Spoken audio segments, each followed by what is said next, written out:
The move of some of your competitors, what are your thoughts on it at the moment? Well, for us, what we do, we assess on a yearly basis all our rule books. So what is important for investors to understand, all our clients are, all the big banks, the big asset managers, and big pension funds in the world.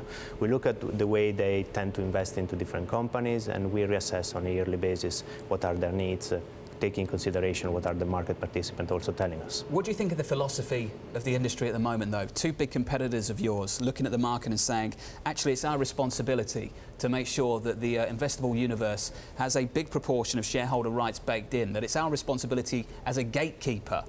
That's a shift, that's a pivot from what we usually think about this industry. Well, indices are becoming more and more relevant for sure.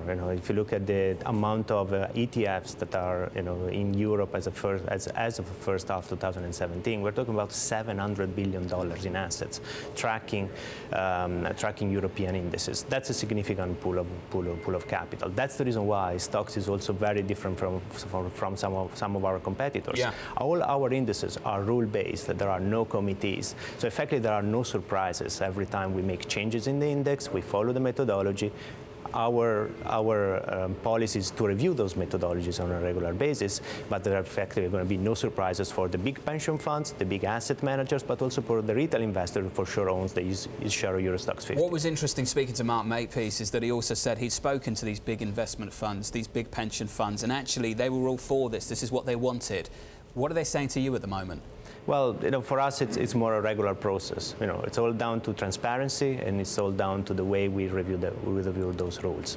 Well, my understanding is it's more than transparency. Transparency is really good, but what Mark Makepeace was saying is he has his big institutional investors saying, we want to change the rules because we want some influence with these companies, and if we don't have voting rights, we can't influence their governance. Are you hearing that sort of thing coming from your big, essentially customers in the form of institutional shareholders? Well, we see for sure a relevance of governance as an investment theme coming up more and more, especially in Europe.